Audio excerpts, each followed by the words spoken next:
Señores, justifico nada. tenemos al profesor Aníbal García Duvergé. Nosotros hemos invitado al doctor para tratar un tema con él. Y nosotros le vamos a pedir que toda esa experiencia de maestro primero, de política después, de un hombre de pueblo de San Cristóbal, ¿qué se puede hacer, profesor, para que el Partido Revolucionario Dominicano no se divida en pedacitos y que solo va a servir para que el PLD perdure en el poder? ¿Qué solución usted le ve? O si vamos a seguir en lo mismo que hasta ayer estuvimos. Bueno, gracias Julio por invitarnos a tu interesante programa. Mira, los dirigentes del partido que hoy están envueltos en la crisis que vive el PRD, conocen la historia del partido en los momentos en que se ha dividido. Y nosotros podemos ir, don Julio, al 86, donde todo el mundo sabe, lo saben los PRDistas, lo sabe el pueblo dominicano, que Jacobo Magluta debió ser el presidente de la República. Y esa crisis interna impidió definitivamente que fuera presidente de la República y gravitó para que el PRD en el 90 quedara en tercer lugar. Y entonces a partir de ese momento que el Partido de la Nación Dominicana pasa a ser una de las primeras fuerzas políticas del país. Parece recuperarse cuando se logra definitivamente la unidad y el PRD nuevamente se queda como la primera fuerza política.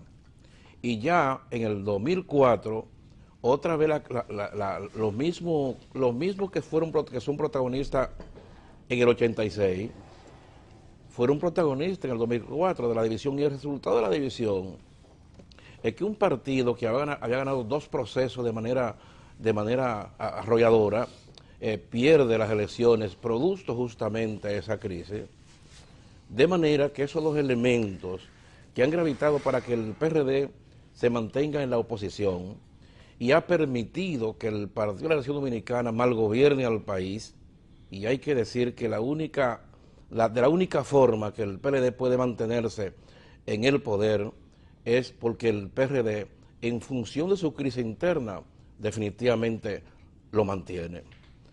De manera que si esa es la historia, si son los mismos los mismos protagonistas del 86, lo fueron en el 2004, hoy que están ya en el ocaso de su vida política y tal vez de su vida orgánica, porque no serán siempre eternos, deben reflexionar y saber que no pueden dejar a la generación que los sustituye, a la que permitió y lo apoyó para que fueran líderes en una época, en un trayecto bastante importante, para que esta generación no sea capaz de fortalecerse y llegar al poder y hacer el gobierno de la gente, el que se ha esperado del PRD. Y eso es suficiente para que el PRD pueda recobrar su unidad. Ahí, todo el mundo sabe, doctor, que esta crisis no solamente afecta al liderazgo nacional, no solamente afecta al PRD, afecta la democracia, afecta al país, y además, tal vez más importante que esto, es que afecta las posibilidades, el trabajo y la inversión que han hecho compañeros de la base de la dirección media, que aspiran a diputado, que aspiran a síndico, que aspiran a senador y que aspiran a regidor, y que el egoísmo no puede llevarlo a querer sepultar esta organización que tanto ha aportado la democracia dominicana. Profesor, hay algo que los que califican al PRD nunca le han señalado, y es justamente que ellos se autoproclaman los descalificadores de sus propios compañeros. Por ejemplo, usted está aquí opinando. Inmediatamente tiene que haber en su casa una persona que está viendo el programa que dice: ¿y quién es Aníbal García para estar trazando pautas? Si soy yo que debo estar trazando. Esa condición de descalificación del compañero ¿qué se puede hacer para ello entender que cuando usted dice que cada PRDista tiene un currículum y una hoja de vida que le autoriza a luchar por su partido? Porque es que ya el PRD no es solamente un partido, es un sentimiento, desde que llegó Juan Bosch aquí. Pero que el hecho de que Hugo Tolentino y usted no son diferentes, porque él haya sido rector y porque usted haya sido maestro. Entonces, esa condición de descalificación, de que, pero tú eres del grupo de Miguel, ¿y quién le ha dicho a Miguel que tiene que ser por la fuerza el candidato? Pero la gente de Hipólito también piensan que es Hipólito por la fuerza. ¿Qué se puede hacer para que esa gente se acerque? Bueno, fíjate que en línea general, los PRDistas no descalifican al otro PRDista como tal, pero hay un sector, la dirección del PRD, que siempre ha permanecido en la alta dirección del PRD, primero que no hace compromiso, doctor. Segundo, que tal vez nunca han visitado un local municipal del PRD. Es más, me atreví a decir que no tienen un seguidor. Si usted se puede analizar a la gente... Pero en los partidos hay de todo, doctor, sí. Hay los que trabajan abajo y los que trabajan arriba. Lo que ocurre es que la gente que trabaja, la gente que asume compromiso partidario, la gente que asume compromiso con su militancia, no descalifica. Yo no me imagino a Tirso Mejía bebiendo café donde Beatriz en Sancho Sama. Bueno, lo que ocurre es que para mantenerse el amigo Tirso en los primeros planos de la política nacional, o para mantenerse Doña Milagros, entonces necesitan de la gente que son capaces de hacer eso, de tomarse el café, de tomarse el desayuno, de visitar a Pedernales, de visitar a Dajabón, y entonces lo menos que debe pasar es un reconocimiento y una valoración de quien hace ese trabajo. Es ciertamente que hay de todo. Y necesitamos los Tirsos, necesitamos los Hugo, es verdad, pero los Hugo y los Tirsos solo pueden alcanzar esa preeminencia política porque aparecen los Juan Pérez, aparecen los Krauser, que son capaces de hacer ese trabajo de base que fortalece los partidos políticos. Y entonces, para usted ser presidente de la República, necesita, para ser líder, necesita justamente, fundamentalmente, de esa dirección media y esa base del partido. ¿Y qué pasaría, profesor, si esa gente que no han sido expulsadas, porque los que no han expulsado fueron 3 y sancionados 2, esa gente que no han sido expulsados, inicien un proceso de abajo hacia arriba, no importa que se llame Esquea o que se llame Henry Sarraf, que están en 2 polos, y se ponen a trabajar a decir quién va a ser el candidato en Duvergé y quién va a ser el candidato en Santo Domingo Este, y comiencen de abajo para arriba un movimiento congresional y municipal, sin importarle lo de arriba. No, doctor. No se puede. Hay gente que no puede trabajar ya de abajo hacia arriba. Ajá, porque trabajaron de arriba y no llegaron abajo. Entonces hoy no es posible que hagan eso. Ese movimiento, sí, Henry perfectamente puede hacerlo, porque tiene su vinculación con los sectores medios, con la base del partido, y otros dirigentes. Pero hay sectores que no, que solamente tienen para hacer valer sus derechos los medios de comunicación. Pero de ahí para allá, y sí, tienen su peso específico en la sociedad ciertamente, pero a nivel de la militancia y de elección media, su influencia es mínima, absolutamente mínima. Por eso es la fortaleza de Miguel, porque sus contradictores, sus opositores a lo interno, se tienen ellos y sus palabras y nada más. Profesor, yo fui testigo cuando Ángel Miolán, Nicolás Silfa y Ramón A. Castillo llegaron al país.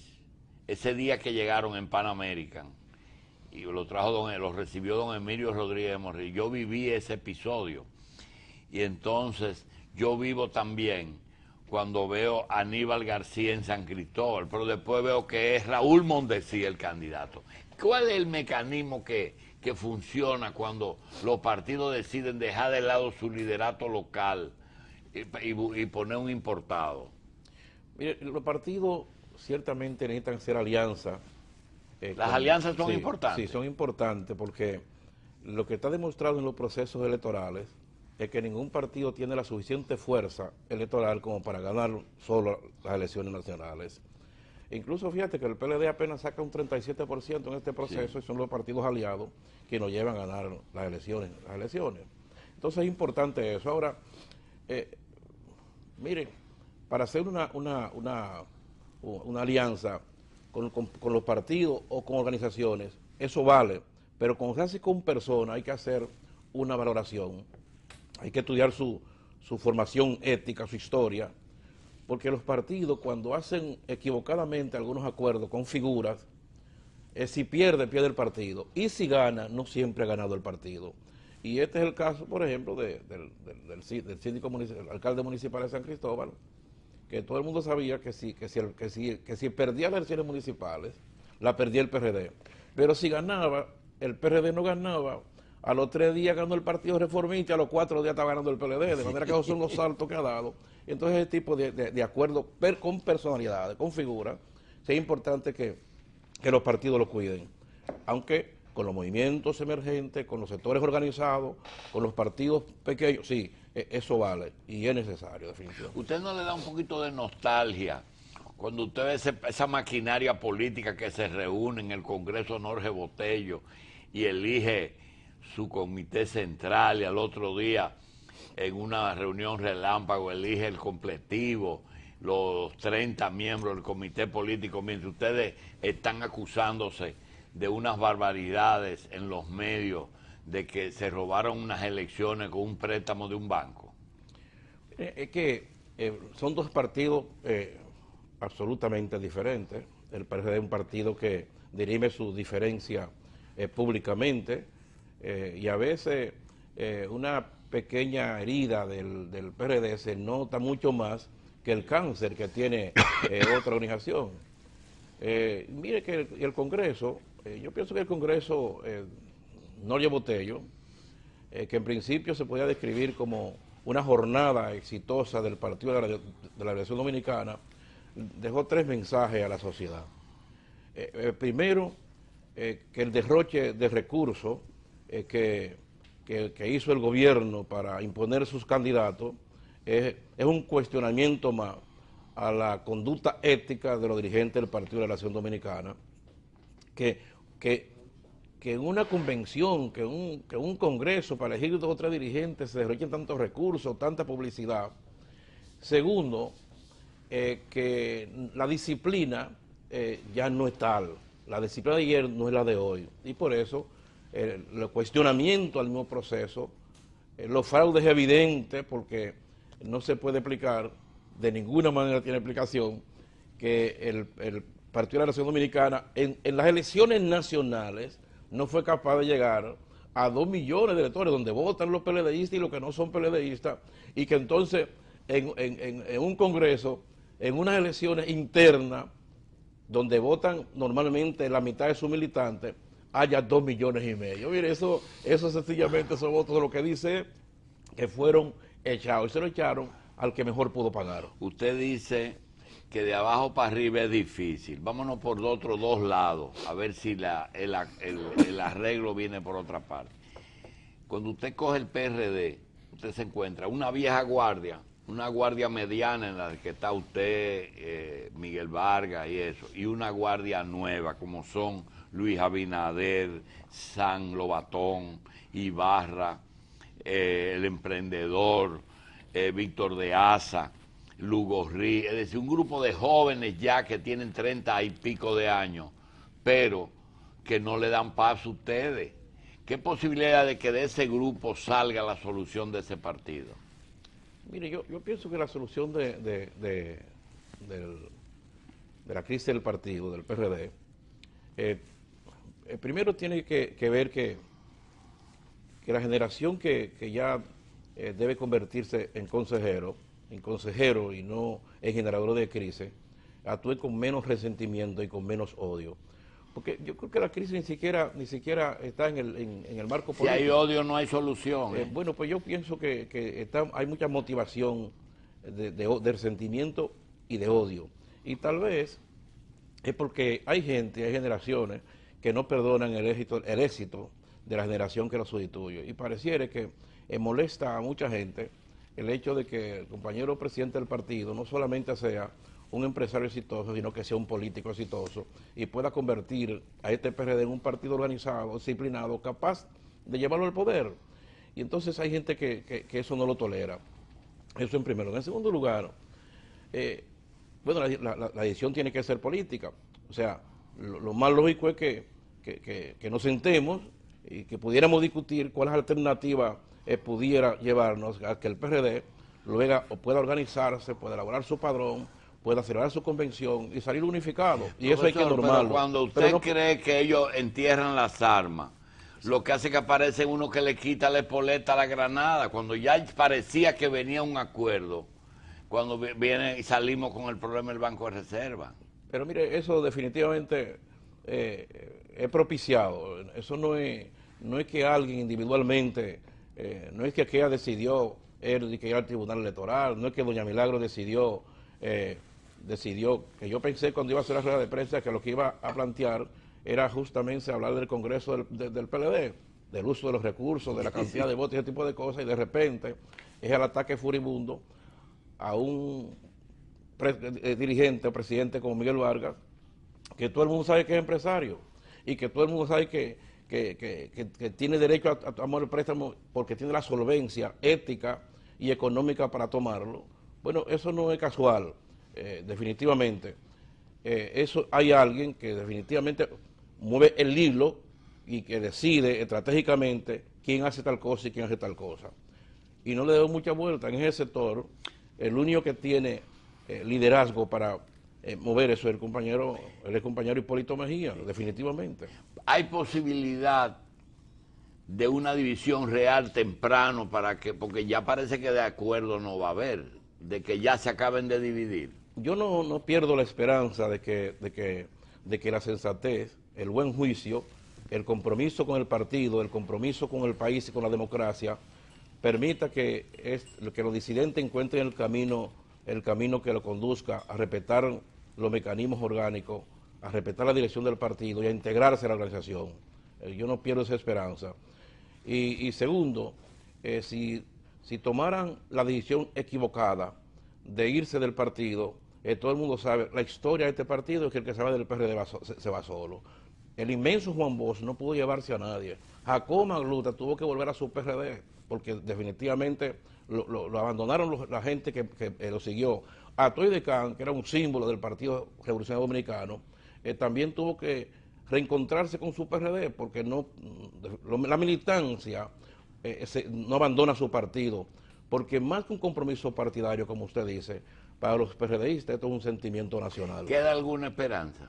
Sí, definitivamente sí. Yo pienso que en ese sector hay gente lo suficientemente juicioso como para propiciar de que este partido no se fraccione una vez más y que creemos las condiciones para que el PRD siga manteniéndose en el poder. Finalmente, profesor, en el área que usted se ha manejado, que es educación, ¿usted entiende que este gobierno ha avanzado un poquito?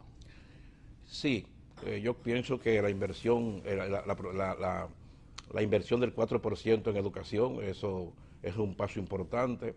El acuerdo que hizo con el sector magisterial para mejorar sus condiciones de vida. Y el aumento de hoy, ¿está bien? Eso forma parte del acuerdo que se hizo el año pasado, el aumento escalonado, y eso es importante. La construcción de las aulas, es importante, la tanda única, de manera, incluso la consulta a los sectores sociales, a los partidos políticos, para elaborar lo que es el plan, el pacto por la educación, es indudable que hay que entender que es un avance que ha tenido el país. Profesor, le vamos a dar las gracias y le vamos a pedir que nos mantenga los boletines de última hora a ver si ustedes llegan a algún acuerdo. Así será, doctor. Doctor Aníbal García Duvergé, dirigente del Partido Revolucionario Dominicano, encargado de Secretaría de Organización de ese partido.